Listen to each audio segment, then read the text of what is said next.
You're listening to Daycare Overhaul, doing childcare better, presented by Childcare BizHelp.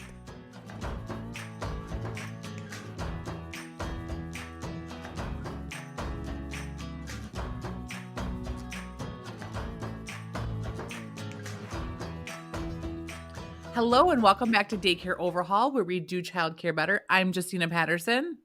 And I'm Caroline Jens. And we're excited to be here today, as always. Super excited today. Love our topic. And Caroline, what are we going to be talking about?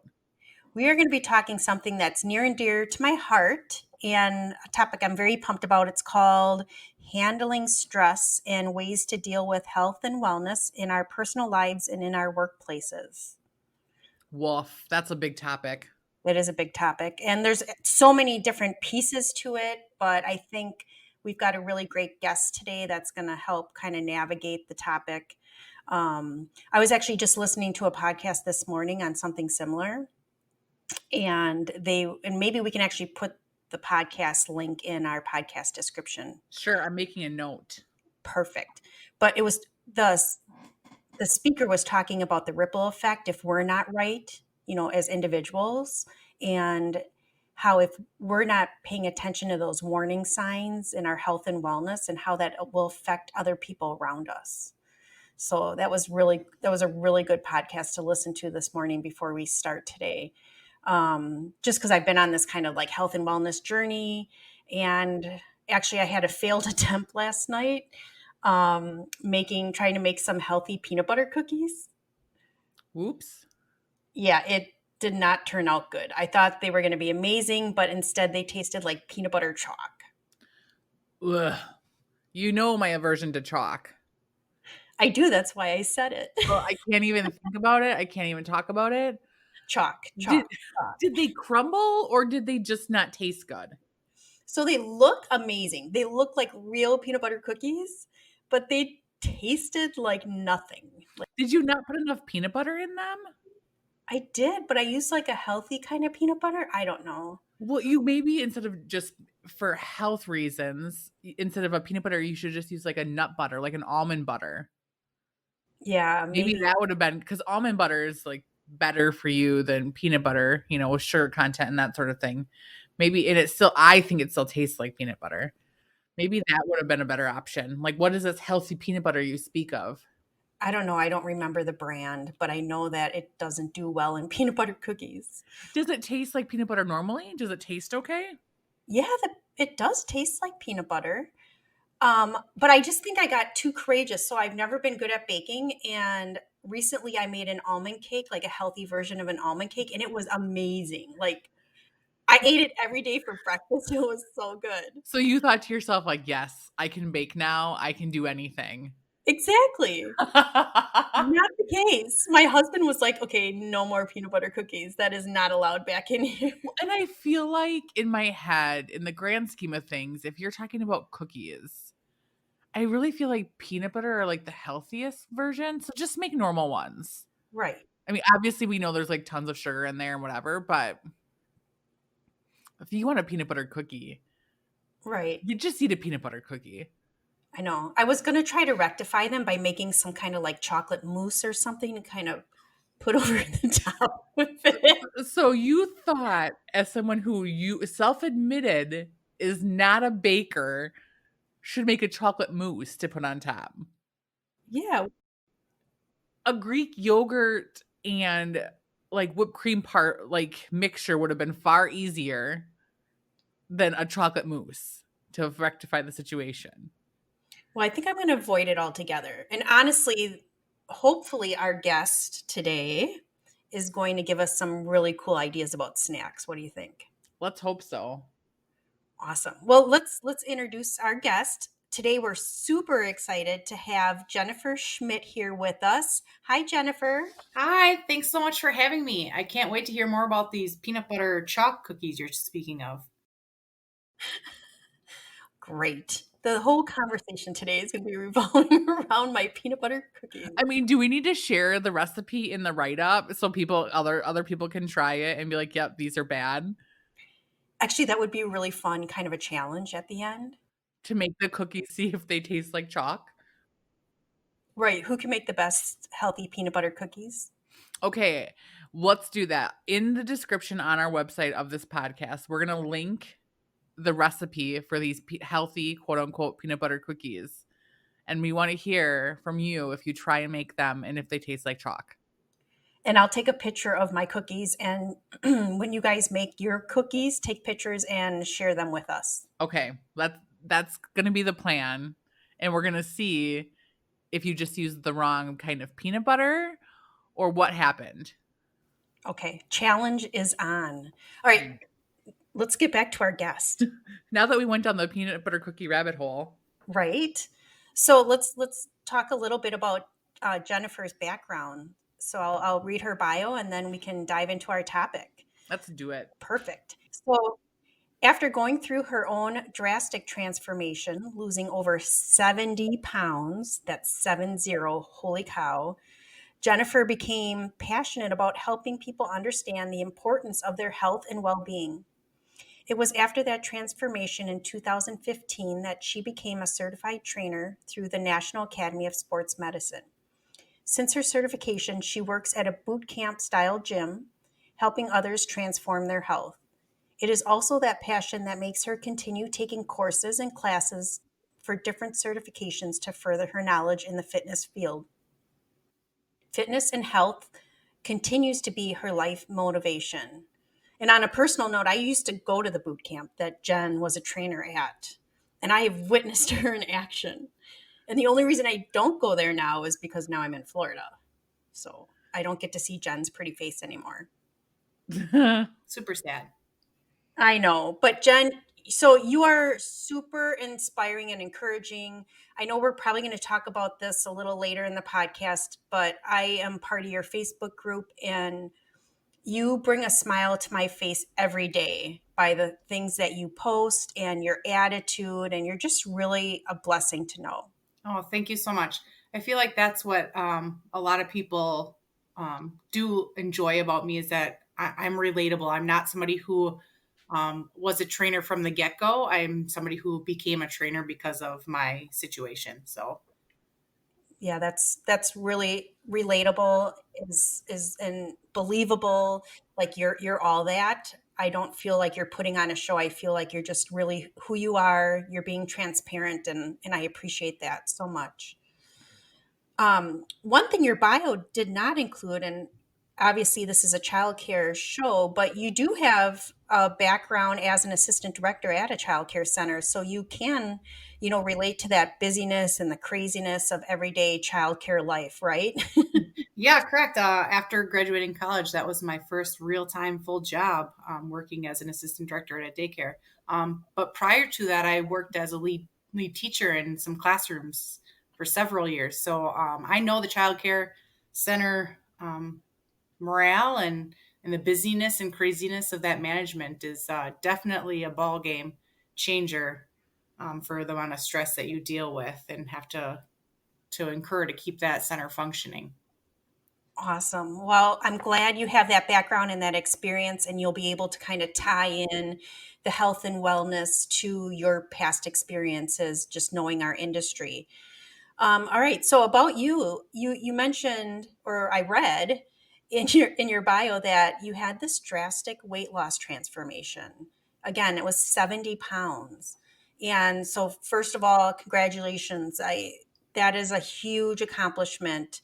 And I've just losing 1 pound, I'm super excited about.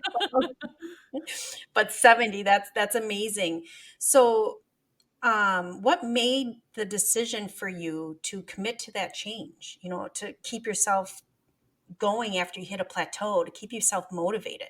Sure. Well, first of all, let me say it wasn't easy. It's not something that I just woke up one day and said, oh, I think I'm going to lose 70 pounds today. I mean, it takes time. It's not something that happens overnight. It's not a quick fix. It's small, consistent changes, day after day, week after week, month after month, year after year. And it's still a work in progress. It's not something that I lost the weight and now I can just quit, because that did happen. I did kind of give up on things a little bit and then the weight comes back. So it's something you have to consistently stay with. But after having some health struggles with my pregnancies, I had to make the decision that if I wanted to be around to take care of my children and be a better mom, it was something that I was going to have to do for myself. So my whole reason of the health and wellness journey began because of my family. Well, and obviously making like that sort of drastic change and transformation like that isn't easy, like you mentioned. So how do you start? Like you said, you didn't just wake up one day and say I'm gonna lose 70 pounds. Like you said, it's small changes. Like what were some of the first steps that you took to start on your journey that were easy for you and easy to keep up with? Because I feel like sometimes when people are on that journey, they get discouraged if you eat really healthy one day and you're like, well, not skinny yet. Right. So like that can be really discouraging, I feel like, for everybody when you don't see those changes. So like, what did you do to start?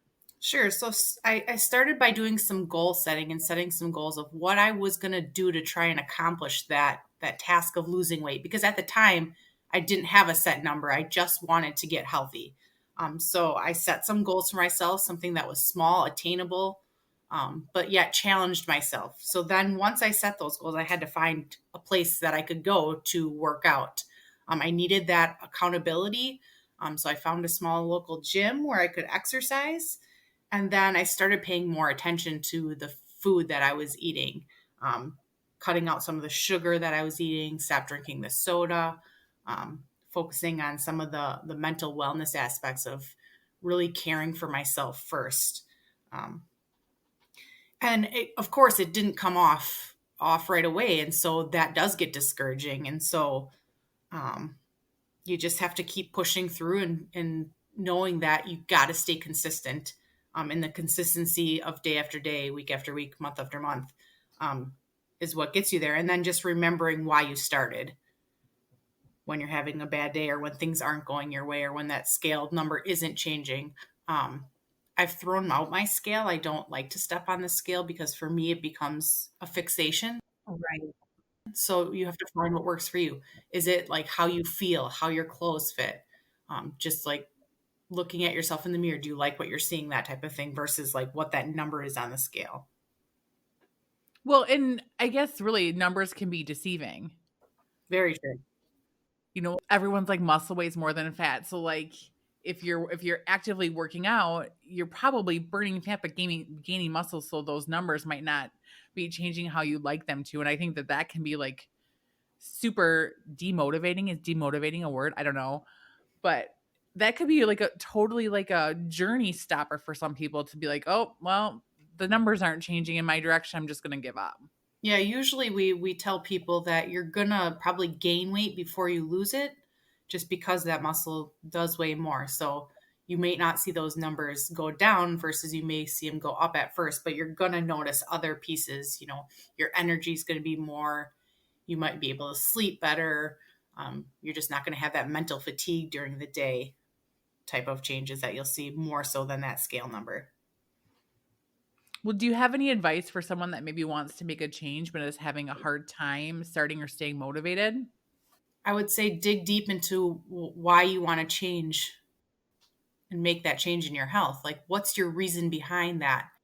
You have to have a major motivational reason. Otherwise, it's just going to be a want, not something that you need to do for your own. I know that personally for me, one of the reasons that I've been on kind of this health and wellness journey recently has been for energy. Just making sure I have the energy to devote not only to my business, but to my family. And that's kind of been like my driving force, my like mindset shift that I've made. Good. Yeah, for sure. That's one of the major things that people say is they don't have any energy. Yeah. So, through all this, obviously you had this big transformation and your transformation became your passion. So, can you talk about why that has become your passion? So it's truly become a passion of mine because without your health, you have nothing. If you aren't healthy, you can't function. if as a management of a childcare center, if you can't be healthy, you can't give into your staff and help run your center. So without your health, you have nothing. And that health is your physical health, it's your mental health, it's your spiritual health, it's all of that mind, body, soul health. It's not just, one gear. It's not just fixing your physical health, because you can physically get healthy, but still mentally not be healthy. So it's coming together and making that all of those pieces of health come together. And so that's what we try and focus on, is your entire health. We talked kind of about your transformation. Now this has been your passion. So what are you doing to motivate people today to keep them exercising and eating healthy and being healthy mentally and spiritually? So Caroline briefly mentioned this before. I have a Facebook group where I have a community of like-minded people who are looking for tips and tools and tricks and just that accountability to help them rewrite their story of changing their health and happiness. We're going to, not to interrupt, Jennifer, but we're going to link that Facebook group in the description on our website of this podcast right up, just in case anyone wants to join. Yeah, we'd love to have you. We're always looking for more people who, I can't say I'm an expert at everything in health. So sometimes, I have friends in there who are yoga teachers, so they'll pop in and do some yoga. I have a holistic practitioner in there who does acupuncture, so occasionally she pops in and gives some tips too. So we just try and like to tag team, people who want better health and want to be happy in their life. That's the type of people we like in our group, and to see our group grow so that we can keep spreading the health and happiness in the world. I just want, Sorry. do you have a question? Because I have a question about what she just said. No, I wanted to actually brag on her, because what's really cool about that Facebook group, she does all these different challenges all the time. So it keeps you motivated, because you always have something new that we should focus on. Oh, yeah, that is a good point. I was going to ask, you mentioned a group of like-minded people. How important is it to surround yourself with people that are like-minded like you? I think, obviously if you have someone that's not on the same journey, it's okay. But is it important to surround yourself with people that are kind of in the same mindset that you are? Does that make sense? Yes, totally. It is totally important to find people who are like-minded. Those are people who you can um, lean on when you're struggling with, if things are not going well in your journey. Those are people who can help hold you accountable. And they're the ones who can help you with that mindset, because mindset is such a big piece of your health and wellness journey. I have a little fun saying that says, you can have a set of dumbbells, you can have a set of recipe cards, you can have a set of goals. But if you don't have the one set you need, your mindset, you have nothing. So that is such a big piece of this, is that your mindset of like making that decision in your mind and knowing what you want and why you want it. I feel like she just dropped a truth bomb on us. I am going to write that down too, because what you just said about, having the dumbbells, even having the gym membership, being a part of the Facebook group, having the recipes. But if your mindset's not right, that's the piece of the equation that's going to help you execute, right? Yep. And so why is all of this important, Jennifer? I mean, why should we be concerned about all this? Because like I said, without your health, you have nothing. If you can't be healthy, you can't, be a role model for your parents, for your staff, for your families, for your customers. You can't be who you are if you aren't healthy. Right. That's so true. And setting the example that you want in your life. Now, I know you're a mom, and, obviously your health and wellness is going to affect your children too, right? For sure.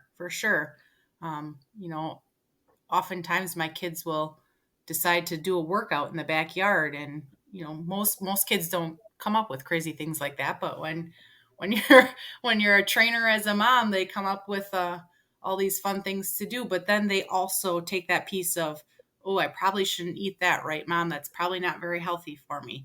So it's just kind of being that positive role model for your children, because as kids grow up, we know that obesity is a huge thing in the world today, people find what's convenient for them, and convenience is not always the healthiest thing. So it's making those choices that are healthy and convenient, and then portraying that to your family so that they grow up with those healthy lifestyles and they don't have to start from scratch when they're adults, having to start all over again. Yeah, I really love that. And, it's been said, your kids watch everything that you do and they often turn out to be like their parents. So setting that really good example for them, I love that.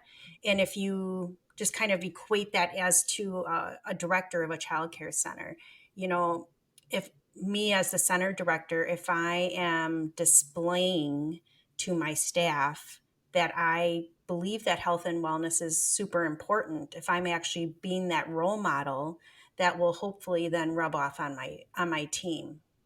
Right. It's that ripple effect you talked to at the beginning. It's going to ripple down. And then they're going to portray that in the classroom when they're teaching those young children, having that positive attitude. It's not only that though, it's also about like when No. you're healthy as a whole, I think we're using the word healthy as like mind, body, everything, not just, physically, whatever. But it also helps you handle stress better. Like we know in childcare, it's stressful, it's chaotic. And I think a lot of times you get mentally fatigued because it is so stressful. So if you can build up your mindset and your mental, what's the word? Mental health, resilience, there you go. It's easier to take that stress and deal with it appropriately instead of it getting you down or wearing you out or burnout is a huge thing in childcare. So I think just making Right. sure that you're staying and getting healthier in all aspects of your health, including the mind, to build stress resilience is a good thing. Yeah, one of the things on that podcast that I was talking about earlier was compassion fatigue, because we are in such an emotional industry, and how that will wear you out as a leader, right? Mhm. So you're having to deal with everyone's problems, high emotions. It's young minds, it's teachers, and as leaders we can become compassionately fatigued, where we just kind of want to check out. We don't want to listen to any more problems. And I've been there. I know that. I used to I would come home from work and tell my husband, like, I experienced every range of emotion today. Like when I was in management, like you're happy, you're sad, you can get angry, like you experience it all. And sometimes half of a day, an hour, like just because everything's coming at you. And that is exhausting to anybody. Yeah, it's definitely that roller coaster journey that we go on every day, right? Right. So we haven't mentioned this yet, but Jennifer also helped us and sponsored our workout at work portion of our leadership subscription box. So that's something that we haven't mentioned yet in this podcast. So It's like my favorite. those of you that are subscribers to the box know that she has provided us information, but she's going to continue providing that information. And each quarter when the box comes out, she is giving us a couple workouts, some stretches, some nutrition tips, some mindset stuff for things that you can do at work. So wait, you need to back up quick before you go on. What is the director leadership subscription box? I'm glad you asked. So It's- we know how stressful and chaotic it is to be directors of childcare centers. So we created a subscription box that's quarterly that we fill with all kinds of great things. One of them being our 90-day prioritizing leadership journal, which we're super excited about. That allows for to-do lists, things they have to accomplish, fires you have to put out, great ideas, like all that kind of stuff. So you can keep it all in one spot, but there's also places to reflect Mhm. and write notes and all that kind of stuff in there. And then we fill it with other kinds of really great resources and fun stuff too, because, It's one of our core values. right? So if you're interested about that, you can go to childcarebizhelp.com/leadership for more information. But back to what we were talking about. We mentioned this earlier, Jen, but you have a unique perspective on working out at work because you also, as we said, worked at a childcare center. So when we kind of approached you to think of ideas on how to work out, we wanted to have stuff that they could do at their desk. So it didn't feel like a daunting task to have to like go to the gym if they didn't have the time or go do something that they couldn't do at work. So how did you think of things that were easy for them to do at work? Sure. I was super excited because as an assistant director previously, I found myself a lot of the day um, sitting in a chair, which, um, you know, wears on those hip flexors. And so I really thought like this would be a good place to start, is focusing on some simple things that they can do in the day. So one thing was just to get up and walk the halls, like, right, go check in on your staff, see how they're doing. Just get up and walk the halls once an hour just to get up and get moving, right? We all know that movement of any kind is great. So that was my first, like, let's just get them up and get them moving. That's simple. It's not too time consuming.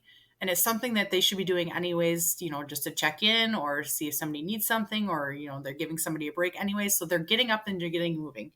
And then from there, I just thought about, like some of the day they're looking at a computer screen. And so let's focus on relaxing and stretching out that neck. So I thought of simple things that they could do while they're sitting at work, taking just a couple minutes, because it's important just to find those little nooks and crannies of time where you can fit it in. So all of the stuff that I've created, the basic squats here that we have in this first box were just things that you can do. Like when you're going to go sit down in your chair, you're just going to practice squatting. So that was my mentality in thinking of these tips and things that they should do for this first box was let's make it easy, something that they can do in the little nooks and crannies of their time, and make it something that's not too boring, if you want to say, but just something that's different in their day to shake things up a little bit. Yeah, I really love your contribution to the subscription box, and then we have a closed Facebook group for our subscribers, and I know you're going to be making appearances in there to keep people encouraged and motivated to continue on their journey of working out at their desk. So what kind of advice do you have for owners or directors or leaders of childcare centers on maintaining a healthy lifestyle and being able to work out at work, take care of themselves while they're trying to take care of their teachers and all the children and other responsibilities they have at their center? So I know for some of the smaller centers, it's probably not feasible to hire a corporate wellness coach, but I know, like even for small corporate accounts around here locally where I'm at, I go into their establishment twice a week and just like have conversations with people. And we do 2 workouts a week. Um, for the smaller places that may not be feasible, but just finding, something that you can do that you can be consistent with, whether it's just going out for a walk on a lunch break. Drinking water and staying hydrated is huge for your health. And sometimes that's not easy to do, especially when you're busy plugging away with work. So taking that little bit of a break to take a water drink every once in a while will help. I have to interject because I think I showed you at the start of our podcast that I've really taken on this challenge to drink more water. And I've got this ginormous water jug. Did we mention this in a past podcast, Yeah. Justina? No, but it is bigger than your head. We have not mentioned it. It is huge. We should take a picture of this and put a link for people to buy this. Next to your head? Yeah. Because honestly, Jen, you bring up drinking water, and I've always known it was important, but lately, especially being out in Florida, it's kind of it's hot. And so Okay. It's cold in Wisconsin. We all know that. It's hot in Florida. it's hot here. Well, you get dehydrated. So it has made a huge difference in my day and in my sleeping at night. drinking water, and this new jug that I've got, it Yes. has little motivational quotes, and it tells you like at this time you should be this way, this much water should have already been drunk. So it's such a great thing. But anyways, I'll quit interrupting you. But I just wanted to brag on my water drinking. Yeah, no, it's hugely important. They say like 50% of your body weight should be consumed in water. And obviously, some of your food intake has some of that water too. So, um, but yeah, in water is huge, huge for your health. So, some other things like have an activity during your staff meetings that involves health and wellness, like building up some of that stress resiliency, finding an activity that would work for that. Put together a challenge at your work, a water challenge, a walking step challenge, a sit up challenge, any kind of challenge like that that's going to be fun and exciting, help people hold them accountable. Send out little emails or texts to motivate your staff. People thrive when they know they're appreciated. Positive reinforcement is huge for mindset. It helps you feel better, and then that makes you feel better as a person. And when you feel better, you want to keep doing better. So I love that piece. I'm going to interrupt you just on, showing your appreciation for your staff. When you feel appreciated, it makes working so much easier, right? Right, Justina? I was just going to interject and be like, actually, Caroline is really, really good at that. Aw, thank you. We actually have just started using Microsoft Teams. Get out of my head. I was literally just going to say that. Go ahead. No, go ahead. You know more about it than I do. I only know, well, so they've got these apps in Microsoft Teams where you can put in like your core values. And then as your employees are living their core values, you can like send out kudos and like all kinds of different things. And so I've tried to do a couple of things with Justina, like sending her unicorns. You sent me a praise sticker, and I was really excited about it, and I was going to send you one back, and I couldn't figure out how, but I'm learning still. Feeling appreciated and even giving appreciation. Like it brings me joy to give Justina appreciation. And that just is huge for my day, because if I go throughout the course of my day without feeling gratitude or giving, gratitude, it just makes for kind of a crummy day. yeah. So just a couple other things like, volunteering as a staff, like go somewhere and volunteer together, do some team building activities. Um, Encourage your employees to feel comfortable chatting with you if they're feeling, any life struggles. Just having somebody that they can talk to about it are all great things. As just some ideas I had for how to incorporate it. Caroline, didn't one of our clients have someone come in that the staff could like meet with? They did. Yeah, I can't remember exactly who the company was, but you could schedule a time even virtually. I think it was on the phone. So yeah, that's what it was. It was a 24-hour line that our insurance company offered. Okay. And it was like an add-on, like it was only $5 per employee. And your employees could call this line for like financial tips or, mental wellness type of, you know, kind of real general things that you could call in. Obviously, they weren't psychologists, Right. but it was a really good add-on to our insurance plan. And it showed our employees that we were really, we were really concerned and wanting to make sure that health and wellness was at the forefront. Do you remember we did a ab class too? Yes. That was something I thought. You were super excited about that. I was. Jen, you would have been proud of me. Yeah, we held a class 2 days a week, and Yes, that sounds amazing. every week I would go on the internet and come up with a different like ab exercise routine, and we would all get together after work. It was actually in our lunchroom, so we would just bring mats on the floor and, and have our own little ab class. It was awesome. Well, and that's like an easy and basically it's free thing to be able to offer your staff, like just like a space if they want to do a workout, even if they just YouTube some yoga or something, they, put it on a screen and they can all have a space to just be able to do that there. That's like a really great thing to do. And it doesn't cost anything. Right. So Do you have any? My sister's really big on this, and I'm just curious if you have any specific recipes in terms of like smoothies. I have a ton of smoothie recipes. I love making smoothies. I think that almost every every day that I make a smoothie, I try and include a new ingredient. So I like using a lot of different vegetables because that's a great way to get vegetables into your diet if you're not a big vegetable person. So I love smoothies. I And think they're they're easy. great for you.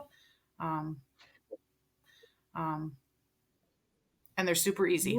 Easy, Ooh, convenient. You could do a smoothie workshop with your whole staff. Put 7 days worth and put them in the freezer, and then all you have to add is your liquid when it comes time to making them. So that's awesome. We should share some. So I'm gonna have a smoothie today now because I'm very thirsty for one. What advice would you give our listeners about how to be consistent with a healthy lifestyle while working and being a parent and all the stuff that comes along with life? sure. So like we've said before, in order to have that healthy lifestyle and to make it be more of a lifestyle, it has to be something that's consistent.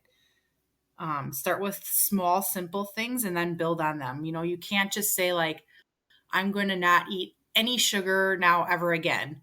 The added sugars there. Fruit sugar is always good, but you can't go from saying I'm going to eat whatever I want to saying I'm not going to eat any sugar. So it's just starting out small and simple, saying I'm going to add one new vegetable a week, or I'm going to drink one more cup of water a day. So, and then building on those. So then the next week or the next day, adding on another small, simple thing that you can do.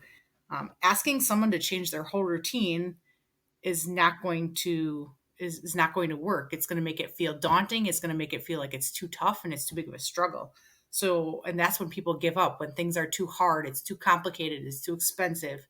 So it's just finding those small, simple steps that can be done consistently day after day, um, to make things work. And as a mom, that's the hardest thing because we give and give and give, and I feel like that's true of center directors. We give and give and give, and we forget to take care of ourselves. So that's important. You got to take care of yourselves first, so that then you can take care of your staff, and then you can take care of your family. And it's true for being a parent too. It takes patience and love and a lot of work to be a parent. And you can't do those things if you're not doing them Truth. yourself first. So truth. Um, you have just been a joy to have on today. Have loved every one of your ideas. I love how honest you've been and transparent. Just even your transformation story, I think, is really motivating. And I hope that encourages some of our listeners. In order to do childcare better, which is what Daycare Overhaul is all about, it has to start with you, which I think, Jennifer, you kind of reinforced that. You have to start small in order for there to be any kind of ripple effect on your team. And I think when we start with ourselves, we immediately start setting an example, because people will see that you have more energy. People will see that you're coming to work happier. People will see that you're not as fatigued mentally as you used to. So, I love that. And just setting an example in your, creating that health and wellness culture, really. Mm-hmm. Just great ideas. We really Yep. appreciate you coming on our show today. It's been a delight. We're going to have a lot of resources, I think, in our write up, right, Justina? I was literally going to say that again. Get out of my head today. Well, that'll be the last time I get in your head today. If I can just throw one last piece of advice out there for everybody, it would be, take the time to build yourself a solid foundation. Think of when we build a house, the house has to be built on a solid foundation first. The same is true for your health. You have to have that solid foundation and then build upon it. Be positive as much as you can. Write down 3 to 5 things every day that you're grateful for. It's amazing how much that'll change your life. And it's never too late to rewrite your story to health and happiness. Well, there's that. Mic drop. I mean, as always, thank you for listening to Daycare Overhaul. We're we're going to have so many good resources in the write-up on our website of the podcast. So you go to childcarebizhelp.com/podcast and you can find today's episode, and all the resources that we've talked about will be here, including the peanut butter chalk cookies that Caroline made. And that's our challenge for you today, is make the cookies and tell us what you think. Follow us on social at Daycare Overhaul. Take us with Overhaul win, or I guess Overhaul fail if your cookies also taste like chalk. And we'll see you guys next time. Bye, everyone. Thanks, Jennifer. Bye, Justina. Bye. Thank you.